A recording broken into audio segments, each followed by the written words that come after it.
Hello guys, welcome back to the channel. For those of you who have been wondering where I am, I've been playing the OP16 meta mostly offline because there were a lot of regionals I had to prepare for, and I did a lot of practice offline where I played Teach, but now all of that is over, the regionals are done, and we are looking at OP17. And for my original viewers who came to this channel for my Roger gameplay, let me tell you this. This deck is the new Roger, and there are several reasons for it. First of all, guys, this leader is for people who have been playing Roger. You have to understand one thing. The deck was, in its core, a red deck, Roger.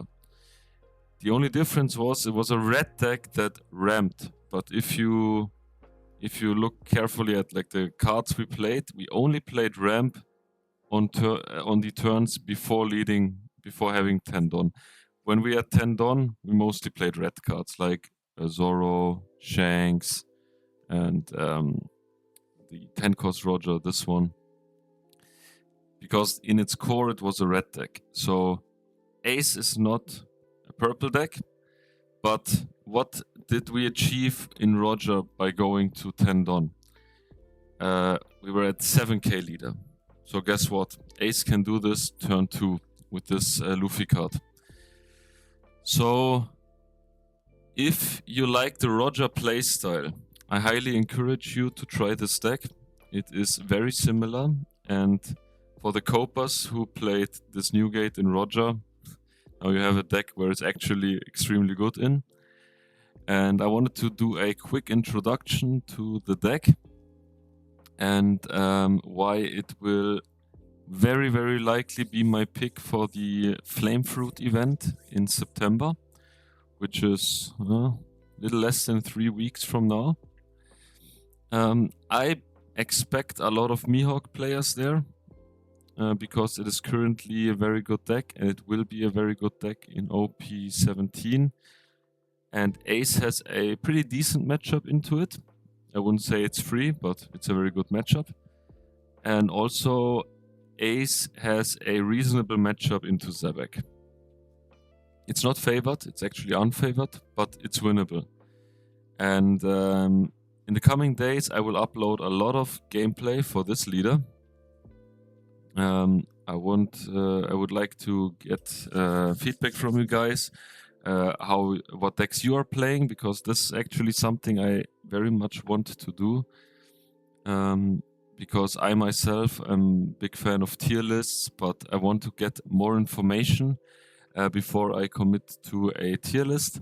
So please tell me your thoughts, and there will hopefully be a tier list video coming soon. And yeah, I'm looking forward to your guys' opinion. So what I want to do is go over the deck list for people who have been playing Roger, so that they understand like the similarities, differences, but it's pretty straightforward, and it's a very clean deck. So we start off with the Searcher package for Monkey D. Garb and for Moby Dick. These are extremely good searchers, both of them. The only problem is there's only 8 of them. So this card can search anything cost 3 or higher, which is like almost anything in this deck except for itself, the Namule, Moby Dick, and the Kick Course. Everything else is searchable. And it's also pretty good, a 1k to 2000 power body, so that's pretty good. The other searcher, Moby Dick, is just one of the best searchers in the game, maybe the best searcher aside from Perona. It looks at the top 3 cards and puts any into your hand, no restriction, you don't even have to show it. And it's basically almost free in the late game because you want to attach Don anyway, so you just play the stage and use the rested Don you used to play the stage to attach it to one of your leader. So there's no problem there. Then what do we want to find with these searchers? We want to find this card, Monkey D. Luffy. This card is very good. It's good being played on the 4-Dawn turn. It's also good being played later. Although in most cases you want to play it earlier to get use out of the effect. Let me read the effect. So you can trash one character card with exactly 8,000 power from your hand, and the leader and this card get 7,000 base power during this turn. So we actually get the defensive power of the Roger leader in the early game, which is very good. It's basically like the Nami leader effect, right? The blue-yellow Nami leader effect. So this is the core of the early defense. If we are on the odd curve, there's also this ace card, which is pretty good. It's a searcher and also makes all of our 8,000 power cards without counter into counter. However, it's not really good on the second curve, and it's not much better than the Luffy anyway in the second curve or the first curve. So we play 2 of it currently, but it can also search any Whitebeard card or Luffy card. So these are like the plays you like to do, the Monkey D. Luffy. The other play you can do on 4-Dawn is this Little Horse Jr., which in the early game is basically just a 4,000 power blocker and not much more. But in the late game, once you deploy this new gate or this new gate, it gets 8,000 power and can block or attack very efficiently. The good thing about this card is that it actually has 8,000 power in your hand, so it works with effects like this Luffy or this new gate and this Vista or this Marco. So it's a very good card. You definitely need to play it 4 times. So this is like the mid-game package. Then we have the 6 drops.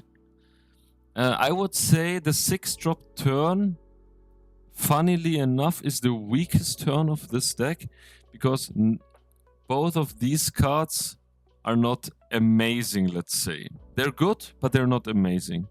So the Vista is a good tempo. He draws a card and can clear 2,000 power bodies. It's good, I won't complain. And the Marco is probably a little bit better. It doesn't draw a card, but basically it's removal protection for your characters.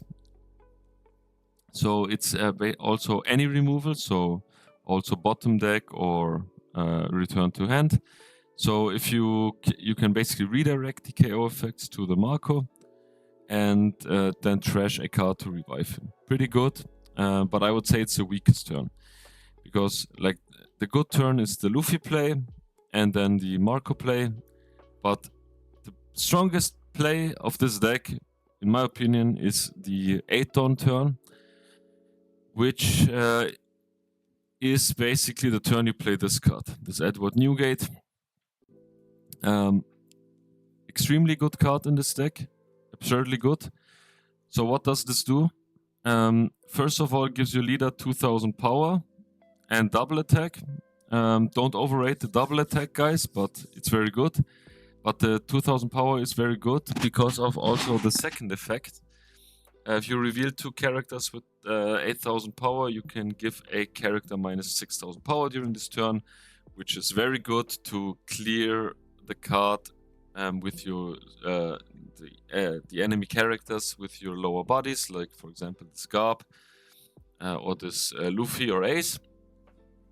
And also the leader effect can give this character rush. I don't even know if I actually properly explained this. The leader effect gives every character in your deck on your field, if it's Whitebeard Pirates, if it has 8,000 power more, rush during this turn.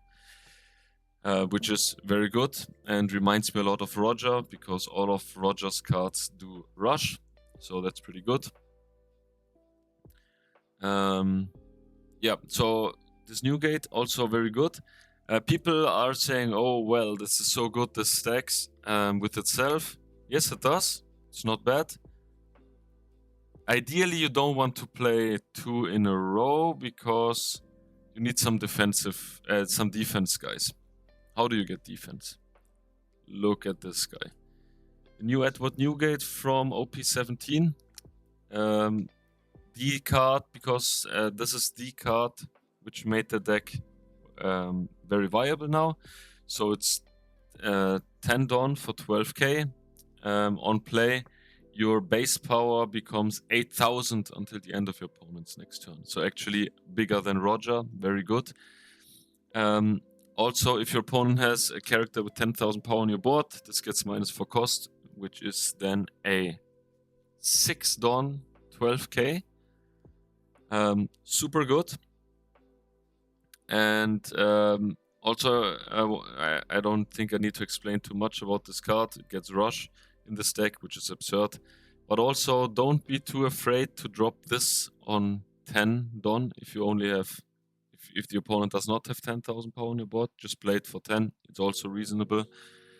And watch the opponent get some problems when this hits the field. I play 2 of this 8-cost Thatch. I don't love this card, and maybe this gets cut in the future. What I like about it is that it has 8,000 power and at least 1k counter. Some lists don't play this card, I know, but I like the consistency to always have 2 8,000 power characters with this Newgate. If this misses, it's very bad. So also, it's not the worst. It has blocker. It can be deployed for 5 Dawn in the late game. So what you can do is, let's say maybe they cleared your Luffy. For some reason, you play another one. You play Thatch. This costs actually 2 Dawn. So you have this is 7 Dawn play. You have 3 Dawn to attach something or whatever. You can also do Thatch and Ace. Get all your characters in your hand. The 2,000 power, and yeah, it's a pretty good card. Not great, but good enough, let's say, for the moment.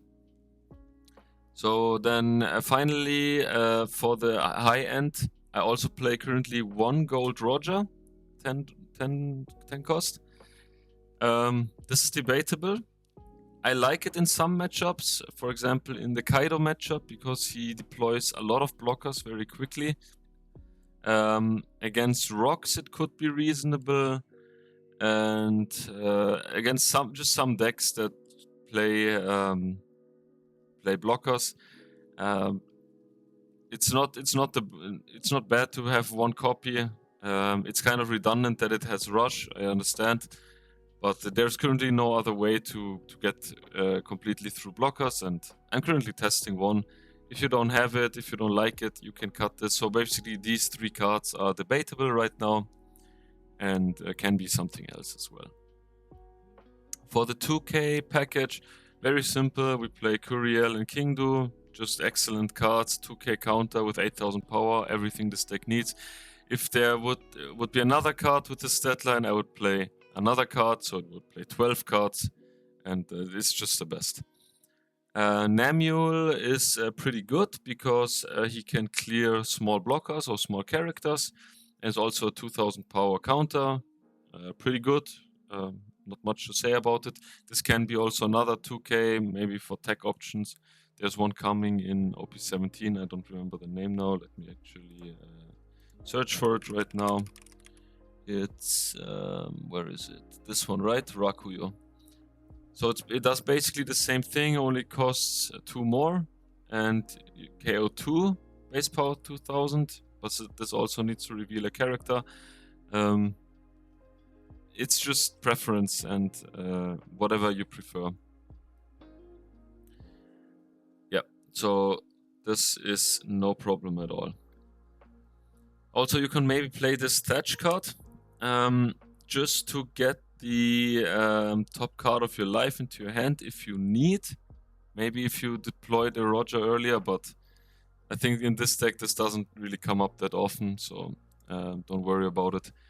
Also, 2 of the Bad Manners kick cores, just zero cost event, pretty good. And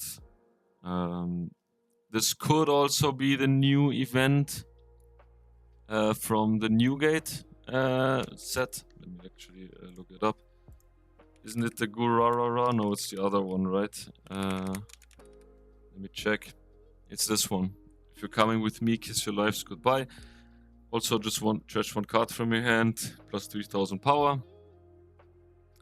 But you can also cycle it for 1. So the question is, do you ever want to cycle this card? I would say if you play more than 2 copies, you would want to cycle sometimes. But for example, like in the early turns, let's say if you're going first, the 1 or 3 don't turn, or if you're going second, the 2 don't turn, you want to cycle. But this also has a good trigger, so the trigger could come in handy. But on the other hand, like this gives minus 3000 power, right, for trigger. Isn't it basically a 3000 power boost anyway if it comes from life? Because you can just trash something. This would only be the case like if you have 0 cards in hand and it's the last life. So basically you can play both of these. It doesn't matter, the type doesn't matter because you cannot search it with the Scarp anyway, and the Moby Dick searches both anyway. In theory you could search this with the Ace, so it's a little bit more searchable, but I will see. So basically guys, this was the list. I really hope that you Roger fans out there give it a try and come with me on this journey through the deck. I'll upload some gameplay, I record it now, and